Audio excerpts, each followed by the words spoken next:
All right, let's get right into it. Today, we're going way beyond the breakfast bowl. We're going to take a really hard look at what we've always been told is the most important meal of the day and ask a pretty wild question. Is your breakfast a total myth? So, I want you to just take a second and think about what you ate this morning. You know, that comforting, reliable, supposedly super healthy breakfast. But what if that very meal, the one you think is setting you up for a great day, is actually doing a number on your gut? That's the big question we're digging into. First up, we have to talk about the king of breakfast, right? We're going to look at what I'm calling the oatmeal orthodoxy. Basically, figuring out how and why we all decided to crown oats as the ultimate breakfast champion in the first place. I mean, seriously, think about it. For decades, generations even, oatmeal has been the absolute gold standard. It's what your doctor suggested, it's what athletes loaded up on, it's what your parents probably gave you. It's just the definition of a wholesome, healthy start to the day. Okay, so let's break down the official story, the one we all know. And look, on paper, it's pretty impressive. Oats are famously packed with soluble fiber. There's real science showing they can help lower cholesterol. They're a decent source of vitamins and minerals. They've got the heart-healthy stamp of approval. And maybe best of all, they keep you feeling full for hours. Sounds like a total win-win, doesn't it? But this is where our story takes a really interesting turn.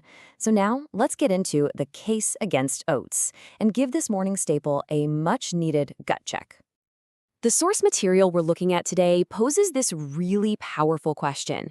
What if the biggest breakfast myth is the one sitting in your bowl right now? It's a bold thing to say, and the whole argument really centers on one key compound you've probably never even heard of. So let me introduce you to the villain of our story, phytic acid. Scientists actually call it an anti-nutrient. Now, don't get me wrong, it's a totally natural thing found in oats, but here's the problem. It has this tricky ability to bind on to essential minerals. We're talking iron, zinc, calcium, and it basically stops your body from being able to absorb them. And this slide just nails the central conflict here. On one hand, you've got the promise, right? Oats are supposed to be rich in iron, zinc, and all these great minerals. But on the other side, you've got the phytic acid problem. You can think of it like a little mineral thief in your bowl. It latches onto those nutrients and makes them unavailable to your body. So you might be eating the minerals, but you're not necessarily getting them. And the argument against oats doesn't just stop there. For some people, all that fiber can actually cause some really uncomfortable bloating. Oats also have these things called lectins, which can irritate the gut lining in sensitive individuals. Plus, and this is a big one, they're often processed in the same places as wheat, so gluten cross-contamination is a real issue. And finally, being so high in carbs can cause a big blood sugar spike, which is then followed by that awful mid-morning energy crash. Okay, so if oats are potentially off the table, what are you supposed to do? Well, let's talk about the solution. Let's look at a really great gut-friendly alternative and what could be a much better way to start your day.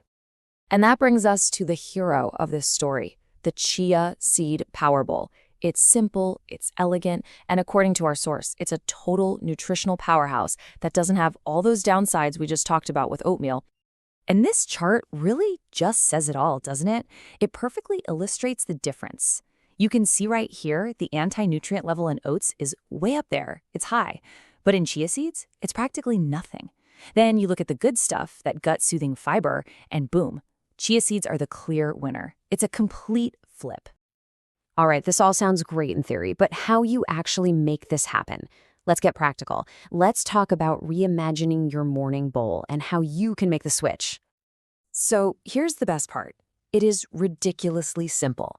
It's literally 3 steps. The night before, you just combine about 3 tablespoons of chia seeds with a cup of whatever milk you like. Then you just let it chill in the fridge overnight. While you're sleeping, it magically turns into this thick, amazing pudding. And in the morning, you just throw on some toppings like berries or nuts and you're good to go. That's it. And this final side-by-side really just drives the point home, you know? The before picture is a breakfast that can feel heavy, maybe cause bloating, and even block you from getting nutrients. The after is a meal that's light, but super energizing, promotes amazing nutrient absorption, and helps keep your energy levels stable all morning long. The difference is just night and day. So today we've challenged one of the biggest, most accepted rules of breakfast, and that kind of leaves us with one final big question for you to chew on. What other health food rule are you following right now that might just be ready to be broken?